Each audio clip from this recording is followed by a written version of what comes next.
Welcome to the Digital Enterprise Society podcast, addressing all aspects of the digital enterprise, inspiring connection without boundaries and creation without limits. Thank you for tuning in. Here are your hosts, Thom Singer and Craig Brown. You have found your way to another episode of the Digital Enterprise Society podcast.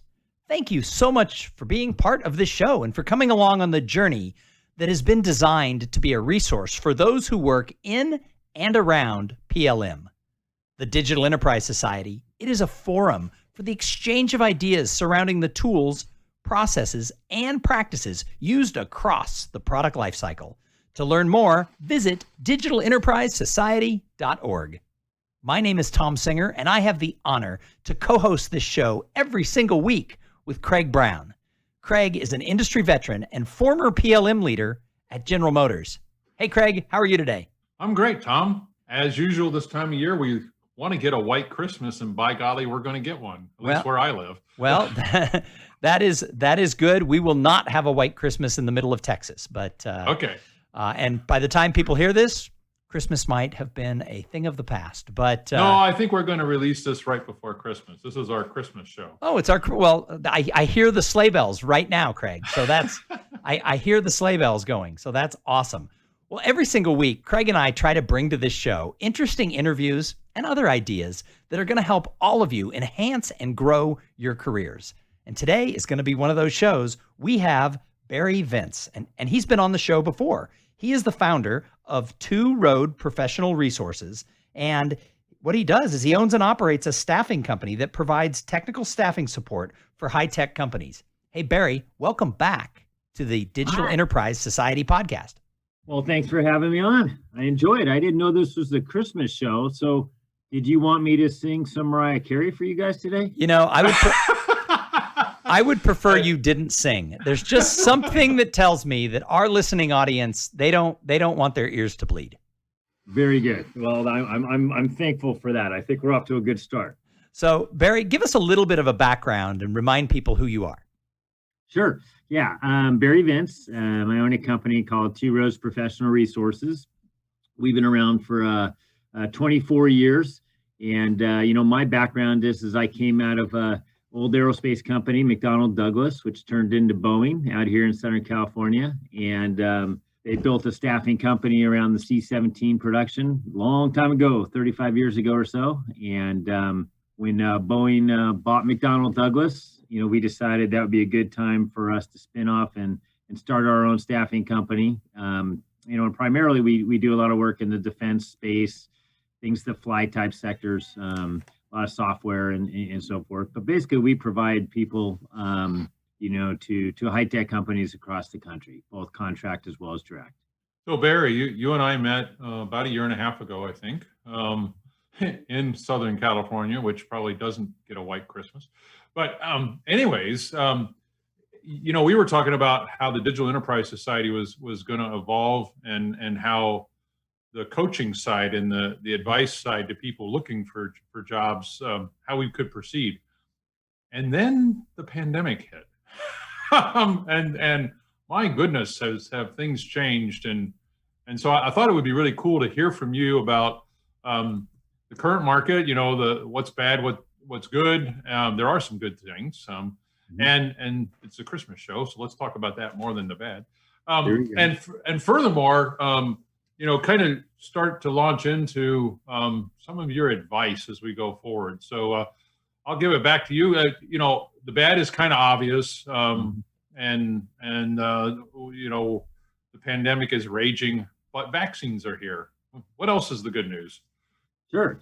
And just before I get started a little bit quick, I am on the board of trustees for the Digital Enterprise Society on their Career Development Center. And actually, that's what I've been tasked with. And coming up, especially this year, this past year was a little bit challenging with that to get that rolling, but we plan on expanding that quite a bit this year. So we're hoping our listeners can become more involved in our career center on the website. So current market, obviously, the bad is, we've lost a ton of jobs in this country since, March. It's been brutal. No question about it. a lot of those jobs have returned. I mean, there's different sectors, which have been affected differently, in the space defense market. It really hasn't been affected. The jobs have changed and evolved, but the market really hasn't changed. Unemployment still for the high tech people, is still under 1% in our country. So it's the hunt for talent still continues to rage within your big companies. So that's a good sign. That's always good for the stability of the market. But a lot of industries are lagging. So it's going to be, be an interesting rebound here. Yeah. So if you happen to be one of those guys that's unfortunate and you're in one of those challenge industries, are you suggesting maybe they should switch industries, or is there other things they ought to consider as we come out of this terrible phase? Sure. I mean, I think if you're associated with, say, the oil and gas, the hospitality, the retail, the travel, any positions in those sectors, yeah, I do think you should pivot and look for maybe a temporary change in your career path, or maybe explore new opportunities within different industries. And there are industries that are really booming. I mean, if you look at obviously the mammoth of Amazon is a very, very powerful company, but what goes around Amazon and the growth and the explosion of that is amazing. I mean, if you're talking about from hands-on jobs, from warehousing technicians, drivers, all those positions, I mean, there's thousands and thousands of jobs available right now. They can't hire enough people. And then you get into the construction, right? I mean, all the logistics going on with, basically, I guess, online buying that America is doing right now. Mm-hmm. The construction of new industrial sites is extremely, I mean, it's blowing up. I mean, they can't find people in that area either. And then the automation tools that are going into those buildings are, amazing. I mean, what goes into those plants to move things around is amazing. And so, those are more into your computer IT jobs, that might pertain to some other people. Yeah, so it's interesting, the whole delivery thing, and I think all of us are probably doing this. I know I am, where we don't go to the store near as much. We let Amazon or UPS or whoever bring it to us, and it's mind-boggling. I suspect it's less total miles on the road because I'm not driving around, but yeah, they can't hire enough, and we've been waiting on some packages the past couple of weeks here, and they're stuck where there's the people can't get the job done because they're sick, right? And so it's just I would encourage people, keep a really open mind and go look at logistics. I think you're right on. That's now, will it last? Well, this is going to last long enough, this challenging time we're in, that people are going to adopt new behavior. And if it's easier to get it delivered to you, well, then maybe the only reason we drive is for pleasure, right? We don't drive for a job, or we don't drive to go pick up things. We just drive for pleasure. So that'll be interesting. And then you mentioned, and I want to emphasize to the commercial guys listening, space and defense technology. Yeah, it's booming. It's been interesting as an analyst to watch the industries and what isn't losing jobs, and logistics, collaboration of anything, engineering work, or anything else for that matter. So the things like Teams from Microsoft, I mean, that they're just exploding in size. So it's interesting. And then home improvement, yeah, because people have time on their hands, right? but the other problem is I was amazed at lumber prices. I asked the local lumber yard I worked on, I said, well, what's going on? He's like, oh, well, they can't mill it at the moment because the workforce is sick. Yeah. So even not the end of the Home Depot, but in the supply chain, if you're the kind of guy that likes using your hands and you want to try something completely different, there's probably lumber mills, at least here in the upper Midwest, there's lumber mills that could use some help. And that's not the kind of job you would think of, right? You'd think that's not needed anymore. But anyways, your point about automation is right on. So okay, so people just can't happen into a job. They need I like the way you summarize it in some talking points. They need an employment strategy. Can you summarize for us what that means, what they should be thinking about? Absolutely. I mean, I think, if you're out there looking for a job, you need a game plan, right? You need a strategy. I mean, set everything down. I would suggest writing down your game plan, where basically you targeted a couple different industries you might want to go after, and then set a metric like you would if you're a sports team or a boss or whatever it might be, of, I'm going to make X amount of applications per day. I'm going to make X amount of phone calls, Y amount of emails, online messaging, and those types of things, because you need to build your outbound effort to try to find a job. Okay. I'll cover this in a second, but really what you need to do is sort of, number one, start off with your online profiles. Build your profiles, make them personal. Build your, take your resume and mirror it onto your LinkedIn or Career Builder or whatever else might be out there, any online profiles, because really today, the online profile is the whole ball game. You don't get to point B. Any employer is going to look at LinkedIn or your online profile and say yes or no. And at one moment, you got to look good. You got to have, you got to look good on that online profile. I would think that, and then the outgoing and those types of things, because really what you're trying to do, Craig, is make yourself findable to employers somehow. The other thing that I stumbled into in my semi-retirement was, how do you stay current, right? And I think there are a lot of things changing, and the pandemic accelerated some of them. This whole collaboration space. So how do people? You stayed in touch when you had a full-time job over the coffee, over the coffee station, right? Now you're isolated from all that. You might still have a job, but how do you stay on top of all this? Yeah. Or is that part of your plan? You just gotta make sure you spend time. Well, it's interesting. We are isolated from a physical standpoint, right? Like we're stuck in our house or wherever we might be. But really, from an online standpoint, we've never had a bigger outreach than we do right now. There is so much opportunity out there to comment on messages, right?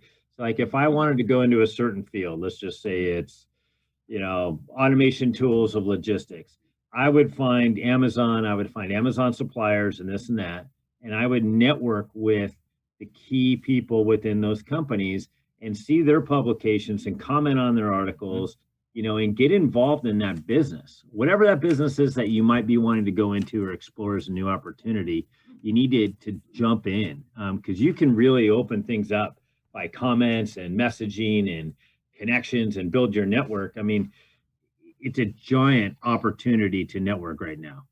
And so some of us are introverts, and probably somebody's laughing as I say this, because nobody thinks I'm an introvert, but I am.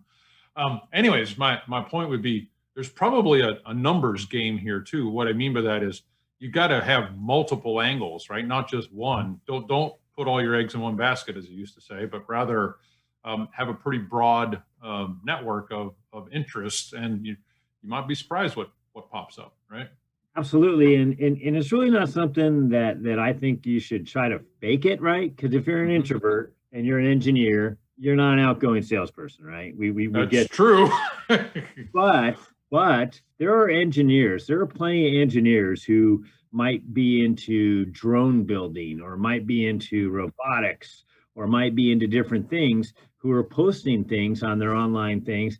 And then you can follow and network them about, with things that you actually find interesting. That's the key to networking. Is find something that interests you, and you enjoy, because it's an effort. I mean, finding a job is an effort, and you need to dedicate many hours a day to do it. It's serious. Okay. Yeah, it's not easy. People aren't just going to just magically start calling you and asking you to come to work. So let's go one step further then. So I've gotten interests, meaning people are interested in me. What do they need to make sure they do well next, right? Whether it be through an interview and all that, or are there other tips you have for them? Sure. Well, yeah. So you've got your profile set, you've got your network built and this and that. And let's just say you do get to that interview stage, right? Number one, you're probably looking at a virtual interview right now, Yeah. which is, becoming, mainstream. And I think some of us are getting used to it, but a lot of us aren't. I mean, most of us aren't used to being on camera, and it's difficult, it's challenging, and it's scary, I guess. So number one, I would say prepare for your virtual interview. Know the platforms, like you mentioned, Teams, there's GoToMeeting, there's Zoom, there's whatever else is out there. Know the platform that you're going to be interviewing on with that company. And then get familiar with it. Do your practice runs, get your friends, get your family, get whoever else is on there, and talk on camera and get used to it. Know the angles, all the different things that you're going to be presenting, because that's you walking into a room in your suit, right? Yeah. Well, and it's really good advice to practice. I was part of helping a small company. We were doing interviews earlier this week, and the lead candidate, he's pretty good actually, but he got to the place where he was supposed to present a 3-page summary to us, right? Sure. And he couldn't figure out how to share his desktop because he wasn't familiar with the application we were using. Mm-hmm. Doesn't matter which one, right?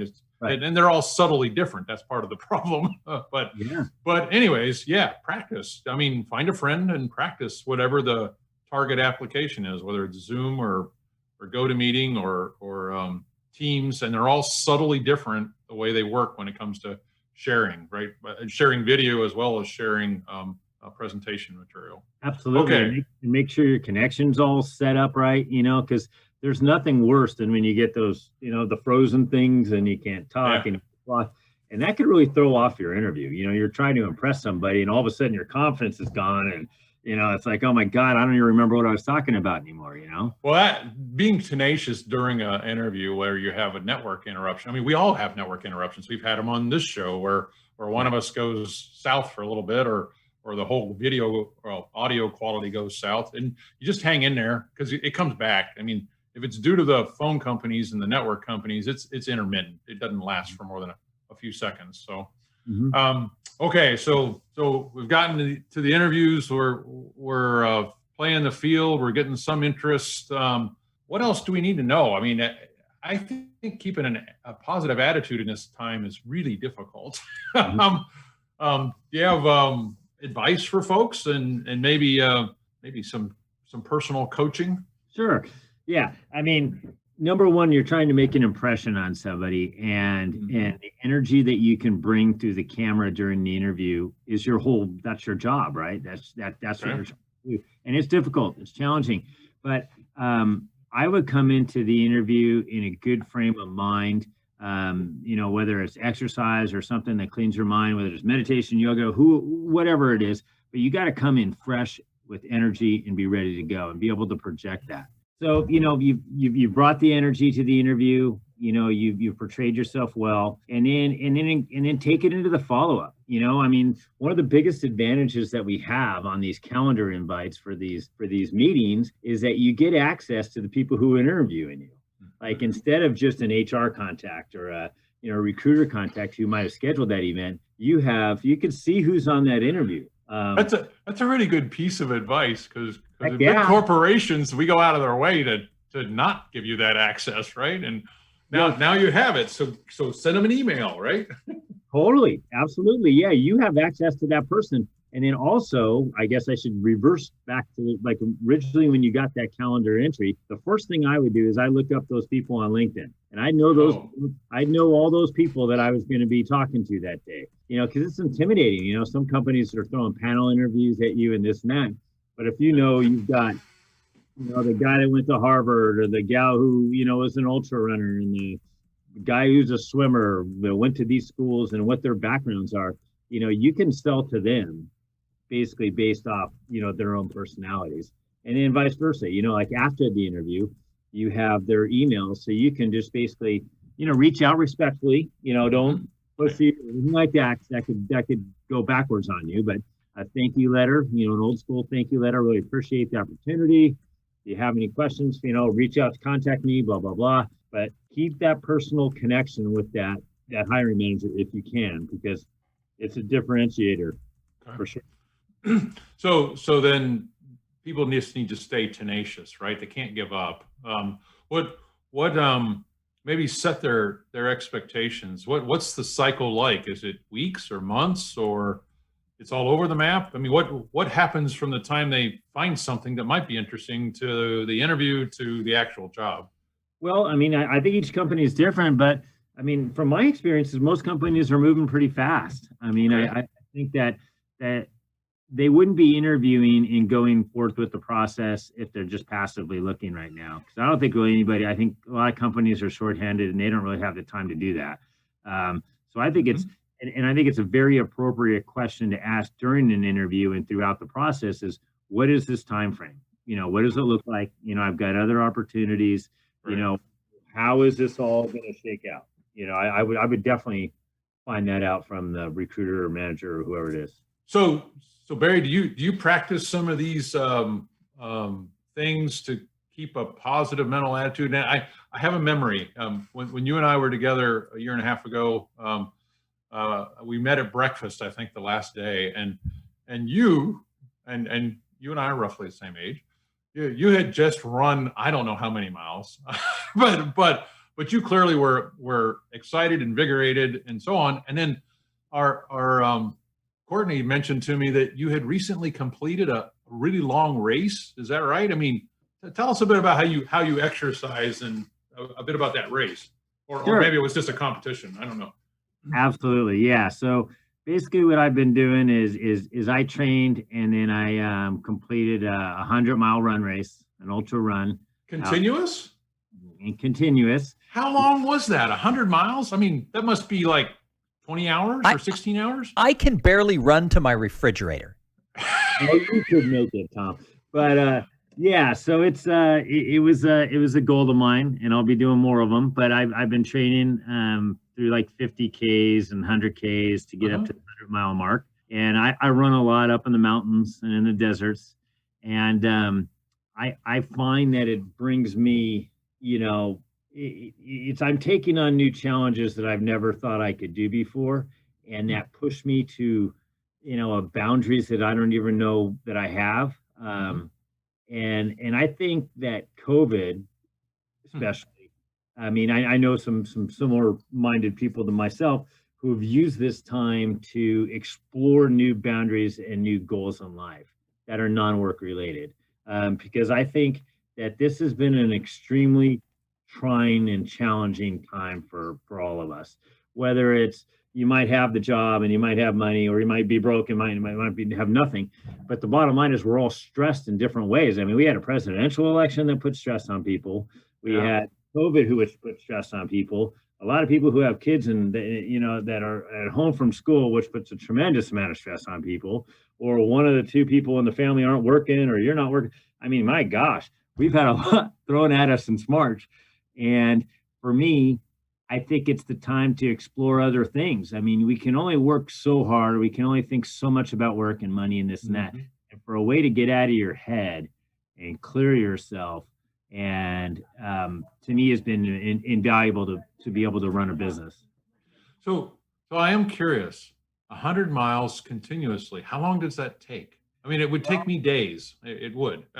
The race cutoff is 31 hours. So okay.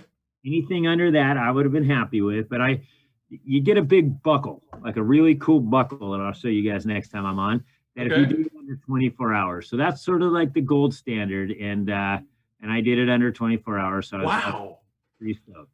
All right, everybody out there, there's no excuse. Let's exercise. If Barry can do 100 miles in under 24 hours, there is no excuse for the rest of us. You know, Barry, I don't know that a lot of people listening are thinking anything other than, wow, Barry's crazy. But I think that your analogy of the fact that using this time during COVID to find something to better yourself, both in your career, in your personal life, with your fitness, I think that's really good advice. And so you're kind of the extreme. Running 100 miles in a race, that make a lot of people go, ah! However, how do we take what you just talked about and actually put that into practice as just a more average individual who maybe only runs 2 or 3 miles?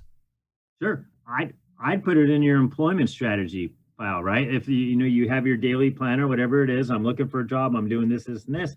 I'd carve out an hour, 2 hours, 30 minutes, 20 minutes, whatever it might be. I mean, we always have time to go do something, whether it's meditation, get outside on a hike. I was going to say, it doesn't have to be extreme sports. It doesn't have to be running, even a little bit. It could be something like you said, like meditation or something. Cooking. A lot of people have gotten into the culinary thing, and taken on new, it's like, I'm going to be a vegan cook or whatever the heck it might be. Or, it could be macrame. It could be, there's a million different things, but out of the work thing, get out of your house. But part of that key is time management, just making time for it. Because it's amazing to me, at least what happened to me, is the rat holes we go into watching all the news feeds. You summarized them well earlier, from politics to health and everything else. Well, maybe you just turn it all off. Go for a walk for 30 minutes. Get that head into a different place somehow. Well, one of the things I heard this year that has exploded was playing chess, and that was because of the success of the Queen's Gambit. I actually took up chess in January of this year, and I always like to throw that in, that it wasn't trendy because of a Netflix show. I started this in January, but for me, that has been a really good sort of just like stabilizing point for myself, is trying to learn that game. So there's lots of things you can do to achieve what you're talking about, right? Sure, absolutely. It's limitless, but do it. It's important. So Barry, you're continuing on as a board member with the Digital Enterprise Society. Can you summarize for us what you expect, and especially the career advice side? You kind of said it at the beginning, but just hit it with us one more time before we leave the interview today. Sure. Well, with our particular section, in the career development, my goal is to be able to provide a very low cost opportunity for companies to find people. Okay. And basically have like I think the passive person who might be looking for a job that doesn't want to, put their job on, put their thing on Monster and do all the things I said on how to find a job, because they're just passively looking. I think the DES is a great site for you. And I think we're going to get into a lot of coaching, a lot of things we talked about today about getting out of your head. A lot of this stuff isn't, it's not that complicated. It's fundamentals of trying to find a job, maybe how to understand what you should be doing with your career, getting into why am I in this career when I don't really like to do it? Is it the money, which is important, or is it the technology? Is it the love interest that I have that I want to move forward with? I don't know, but you need to sort of figure it out. So we're going to talk about things like that. Cool. Well, thanks again for being a board member. Thom, back to you. Yeah, thank you so much, Barry, for coming back on the show. It's always a pleasure. And we're looking forward to more great things from the Digital Enterprise Society and this podcast in 2021. So for everybody who's listening, get excited, get engaged. We've got a lot of great interviews coming forward. And remember, we want you to join us every single week, because we always have more thoughts, ideas, and information in and around product lifecycle management. Remember that the Digital Enterprise Society, it is the place for the exchange of ideas around digital manufacturing tools. Go check us out at digitalenterprisesociety.org. You've been listening to the Digital Enterprise Society podcast. Learn more about what you've heard here today at digitalenterprisesociety.org. Join us again next week for more connection without boundaries and creation without limits.